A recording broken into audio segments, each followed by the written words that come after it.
कई बार हम अपने से ज्यादा पावर वाले, ज्यादा पोजीशन वाले किसी पर्सन के साथ रहते हैं। मे बी हम अपने बॉस या एम्प्लॉय रिलेशन के बारे में बात करें, या फादर या सन के रिलेशन के बारे में बात करें, या mother in law daughter in law के रिलेशन के बारे में बात करें, जिन जहाँ पे आपको उनके साथ रहना ही है, ठीक है। आप उस पर्टिकुलर कंडीशन में आप अपना पार्ट अच्छा चूज करते हो कि आप बहुत अच्छे से करोगे सारी चीजें, लेकिन आपको कई बार ऐसा भी महसूस होता है कि सामने से शायद मुझे वो वैसा रेसिप्रोकेट नहीं कर रहे। तब हमारे अंदर एक रेस्टलेसनेस क्रिएट तो होती है, और उस टाइम पे हम पीस अपनी खो देते हैं इंटरनल। उस ऐसी सिचुएशन के अंदर अपनी पीस को कैसे बनाए रखें? सबसे पहले इस पॉइंट को समझते हैं, जो पॉइंट अभी आपने बोला कि हमसे कोई पावरफुल पोजीशन में है, हो सकता है फादर हो, घर उन्हीं के नाम पे है, अब रहना उन्हीं के घर में है, अब क्या करें? और वो हो सकता है अपनी पावर को मिसयूज कर रहे हैं, हमें कुछ भी बोल रहे हैं, फिजिकली हमारा टॉर्चर नहीं कर रहे बट मेंटली हमारा टॉर्चर कर रहे हैं सुबह से रात तक। अब क्या करें? या किसी कंपनी में आप काम करते हो, वहां पे जो बॉस है वो अनड्यू एडवांटेज ले रहा है अपनी पोजीशन का, वो आपको अननेसेसरी आपका मेंटल टॉर्चर करते चले जा रहे हैं। अब क्या करें? तो एक एंगल तो ये है इसको देखने का, इस सिचुएशन को, कि हमें फर्क नहीं पड़ना चाहिए, बट फर्क पड़ता है ना। इस सिचुएशन को आप क्या बोल सकते हो? एक टॉक्सिक रिलेशनशिप है। That other person could be even your husband और वाइफ, राइट? वो कोई भी हो सकता है वो इंसान। एक सिचुएशन है जहां पे हमारा कोई कंट्रोल नहीं है, क्योंकि हमारे हाथ में पावर नहीं है, सामने वाले के हाथ में पावर है और वो अपनी उस पावर को मिसयूज कर रहा है, क्योंकि power tends to corrupt. Right. Power जिन लोगों के हाथ में आती है, ज्यादातर लोग, 90% लोग उसको मिसयूज ही करते हैं। बहुत कम ऐसे लोग होते हैं जो पावर आने के बाद भी जिनके पैर जमीन पर रहते हैं, जो अपनी पावर को मिसयूज नहीं करते हैं, बल्कि सामने वालों की पावर को और बढ़ाते हैं, सामने वालों को इंस्पायर करते हैं और पावरफुल होने के लिए। ऐसे बहुत कम लोग होते हैं। ज्यादातर लोगों के लिए बड़े होने का मतलब क्या है कि खुद को ऊपर उठाते चले जाओ और सामने वाले को नीचे गिराते चले जाओ। जितना ये गैप बढ़ गया उतना मैं बड़ा हूं। अगर सामने वाला मेरे से ज्यादा पावरफुल हो गया तो मैं तो वीक हो गया ना। तो बहुत सारे लोग ऐसे हैं जो जाने अनजाने आपको पावरफुल होने ही नहीं देंगे। उसके लिए उनके पास में क्या तरीका है? आपको टॉन्ट मारेंगे, किसी भी तरीके से आपको नीचे गिराने की कोशिश करेंगे, आपको सप्रेस करेंगे, आपको ऐसे दिखाएंगे कि तुम बेवकूफ हो, हम समझदार हैं। ऐसे ही होता है ना? तो अब ऐसी सिचुएशन में क्या करें? That is the question. क्या हम बिल्कुल ही पावरलेस हो जाएं, यानी जो भी वो सामने वाला कर रहा है उसको सुनते चले जाएं?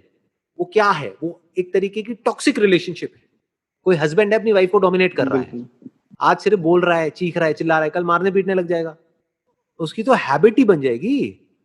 तो बेसिकली जब भी कोई बंदा आपके साथ में कुछ गलत करता है, या आपको अंदर से लगने लग जाता है कि ये रिलेशनशिप टॉक्सिक होती चली जा रही है, तो या तो उस रिलेशनशिप को रीडिफाइन करो, वहीं पे रहो, उसी कंपनी में रहो, उसी घर में रहो, और एक स्टैंड ले लो कि अब आज के बाद में ये नहीं चलेगा। Simple. There are situations where you have to fight for your right. आप अपने हक के लिए लड़ रहे हो। आपका हक क्या है? आपकी सेल्फ रिस्पेक्ट। अपनी सेल्फ रिस्पेक्ट के लिए लड़ रहे हो तो लड़ना ही पड़ेगा ना। अब लड़ करके दो चीजें होंगी, या तो वो पावर गेम बराबर का होगा, जब हम अंदर से अपनी पूरी पावर के साथ में सामने वाले को बोलते हैं कि आज के बाद में दोबारा से नहीं होना चाहिए, या तो वो होना बंद हो जाता है।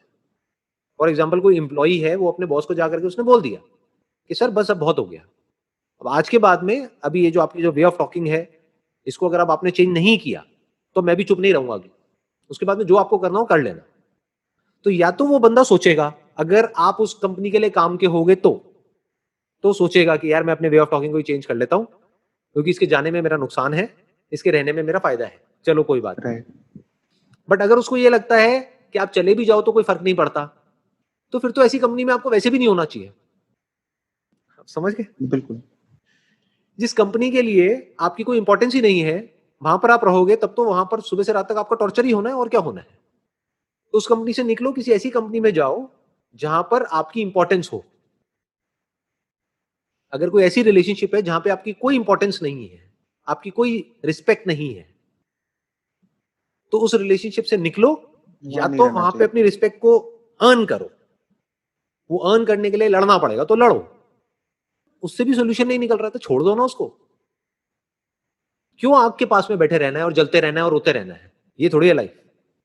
टॉक्सिक रिलेशनशिप का मतलब ऐसा है जहर को पीना। तो रोज रोज जहर को क्यों पीना, एक ही बार पियो ना। मतलब समझ गए, वो रिलेशनशिप आपको कुछ दे भी रही है, आपसे कुछ ले भी रही है, हर रिलेशनशिप ऐसी ही होती है। तो जब तक ये इक्वेशन 50-50 है तो बहुत ही बढ़िया है।